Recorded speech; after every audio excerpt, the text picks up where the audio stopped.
Yemen में कैद भारतीय नर्स निमिषा प्रिया को बचाने की कोशिशें अब तेज हो गई हैं। दरअसल यमन की अदालत ने कहा है कि मौत की सजा का सामना कर रही निमिषा प्रिया को 16 जुलाई को फांसी दी जाएगी। आपको बता दें कि निमिषा पर एक स्थानीय व्यक्ति की हत्या करने का आरोप है, लेकिन अब इस पूरे मामले में निमिषा को लेकर ब्लड मनी का जिक्र होना तेज हो गया है। यानी निमिषा को लेकर के ब्लड मनी की बातें अब उठने लगी है। तो ऐसे में सवाल ये आता है कि आखिर ये ब्लड मनी है क्या। चलिए आपको बताते हैं। युद्धग्रस्त यमन में मौत की सजा का सामना कर रही एक भारतीय नर्स को 16 जुलाई को फांसी दी जानी है और निमिषा प्रिया को एक स्थानीय व्यक्ति उसके पूर्व व्यवसायिक साझेदार तलाल अब्दो मेहदी की हत्या के लिए मौत की सजा सुनाई गई थी, जिसका कटा हुआ शव 2017 को एक पानी की टंकी में मिला था। यमन में सरकारी अधिकारियों और मेहदी के परिवार के साथ बातचीत में शामिल सामाजिक कार्यकर्ता सैमुअल जेरोम बस्करन ने फांसी की तारीख की पुष्टि की है।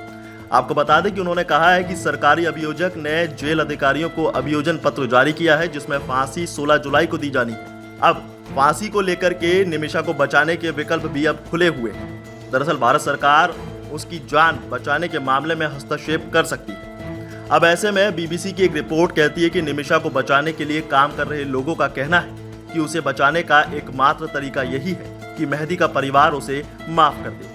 उसके रिश्तेदारों और समर्थकों ने मेहदी के परिवार को $10 लाख अदा या फिर ब्लड मनी के रूप में देने की पेशकश की है। ऐसे में सेव निमिषा प्रिया काउंसिल के एक सदस्य ने बीबीसी से बातचीत करते हुए कहा कि हम अभी भी उनकी माफी या दूसरे किसी मांग का इंतजार कर रहे हैं। हालांकि सामाजिक कार्यकर्ता और परिषद के सदस्य बाबू जॉन ने कहा है कि अभियोजन महानिदेशक ने जेल अधिकारियों को फांसी की तारीख बता दी है और हम अभी भी उसे बचाने की कोशिश कर रहे हैं, लेकिन परिवार को माफी देने के लिए राजी होना होगा।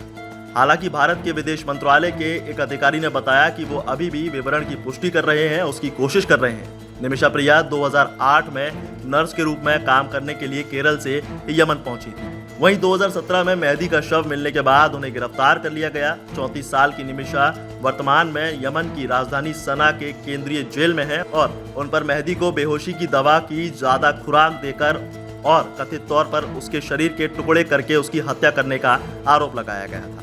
हालांकि निमिषा ने आरोपों से इनकार कर दिया है। अदालत में उनके वकील ने तर्क दिया कि मेहदी ने उन्हें शारीरिक रूप से प्रताड़ित किया, उनके सारे पैसे छीन लिए, उनका पासपोर्ट जब्त कर लिया और यहाँ तक कि उन्हें बंदूक दिखाकर धमकाया भी। चलिए अब आपको ये भी बता दें कि आखिर ब्लड मनी है क्या। देखिए, ब्लड मनी या फिर दिया इस्लामी शरिया कानून में शामिल है और इस्लामी न्यायिक व्यवस्था में ब्लड मनी या दिया किसी मृतक के परिवार वालों को अपराध करने वाले की तरफ से दी जाने वाली एक आर्थिक सहायता है। इसके लिए अपराधी को क्षमादान मिल सकता है। ये प्रथा मुख्यतः अनजाने में हुई हत्या या फिर गैर इरादतन हत्या के मामलों में अपनाई जाती है। वहीं इसका इस्तेमाल उन हत्या के मामलों में किया जाता है जहां पीड़ित के परिजन किसास यानी शरिया के तहत प्रतिशोध का एक तरीका अपनाते हैं और उसके माध्यम से प्रतिशोध लेने यानी बदला लेना चाहते हैं।